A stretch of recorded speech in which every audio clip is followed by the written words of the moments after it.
ناظرین، کیا آپ نے کبھی سوچا ہے کہ ایک مہینہ جس کا نام آتے ہی فضا میں خاموشی چھا جاتی ہے، دل بوجھل ہو جاتے ہیں، آنکھیں خود بخود نم ہو جاتی ہیں، زبان پر بے ساختہ کلمہ شہادت آ جاتا ہے، وہ کون سا مہینہ ہے جو غم بھی ہے، عظمت بھی، صبر بھی ہے، شکر بھی، دعا بھی ہے، وفا بھی؟ جی ہاں، وہ مہینہ محرم الحرام کا ہے، اسلامی سال کا پہلا مہینہ، لیکن اس کی ابتدا خوشی سے نہیں بلکہ صبر، قربانی، وفا اور حق کی گواہی سے ہوتی ہے۔ آئیے آج ہم اسی محرم الحرام کی فضیلت و اہمیت کو قرآن و حدیث کی روشنی میں جانیں گے، تاریخ کے پلڑوں سے حقائق کو دیکھیں گے اور سمجھیں گے کہ یہ مہینہ صرف غم کا نہیں بلکہ ہدایت کا، بصیرت کا اور عظمت کا پیغام ہے۔ محرم عربی زبان کا لفظ ہے جس کا مطلب ہے حرام کیا گیا، یعنی قابل تعظیم، قابل احترام۔ اللہ تعالیٰ نے قرآن مجید میں فرمایا ان عدۃ الشہور عند اللہ 12 شہرا فی کتاب اللہ یوم خلق السماوات والارض منہا 4 حرم۔ ترجمہ: بے شک مہینوں کی گنتی اللہ کے نزدیک 12 ہے، ان میں سے 4 مہینے حرمت والے ہیں، ان 4 مہینوں میں سے ایک مہینہ محرم الحرام ہے۔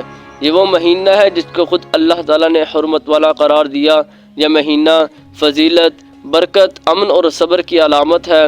رسول اللہ صلی اللہ علیہ وسلم نے ارشاد فرمایا، رمضان کے بعد سب سے افضل روزے اللہ کے مہینے محرم کے روزے ہیں۔ سوچیں، رسول اللہ صلی اللہ علیہ وسلم نے اس مہینے کو شہر اللہ یعنی اللہ کا مہینہ فرمایا ہے۔ کیا کسی اور مہینے کو یہ نسبت ملی ہے؟ نہیں، یہی اس مہینے کی عظمت اور روحانی مقام ہے۔ محرم کی سب سے خاص اور بافضیلت تاریخ ہے 10 محرم، یوم عاشوراء۔ یہ دن تاریخ انسانیت میں بہت سے اہم واقعات کا دن ہے۔ حضرت آدم علیہ السلام کی توبہ قبول ہوئی اسی دن، حضرت نوح علیہ السلام کی کشتی طوفان سے نجات پائی، حضرت ابراہیم علیہ السلام کو آگ سے نجات ملی، حضرت موسیٰ علیہ السلام اور بنی اسرائیل کو فرعون سے نجات ملی، حضرت یونس علیہ السلام کو مچھلی کے پیٹ سے نجات ملی۔ اسی لیے نبی کریم صلی اللہ علیہ وسلم نے عاشوراء کے دن روزہ رکھا اور دوسروں کو بھی اس کی ترغیب دی۔ یہ روزہ پچھلے 1 سال کے گناہوں کا کفارہ بن جاتا ہے۔ لیکن دوستو، محرم کا ذکر ہو اور کربلا کا تذکرہ نہ ہو، ایسا ہو ہی نہیں سکتا۔ کربلا وہ مقام ہے جہاں حق و باطل کی جنگ لڑی گئی، جہاں نواسۂ رسول حضرت حسین رضی اللہ تعالیٰ عنہ نے حق کی خاطر اپنی جان، اپنے اہل و عیال، اپنے ساتھی سب کچھ قربان کر دیا۔ وہ دن 10 محرم کا دن ہے جب ایک طرف یزید کی باطل حکومت تھی اور دوسری طرف حسین کا خالص ایمان۔ کربلا ہمیں سکھاتا ہے ظالم کے آگے جھکنا نہیں، سچ پر ڈٹ جانا ہے، صبر کرنا ہے اور قربانی دینا ہے۔ حضرت حسین رضی اللہ تعالیٰ عنہ کا ارشاد ہے کہ میں موت کو سعادت سمجھتا ہوں اور ظالم کے ساتھ جینا ذلت سمجھتا ہوں۔ کیا ہمیں آج بھی اپنے فیصلوں میں حسینی راستہ اختیار نہیں کرنا چاہیے؟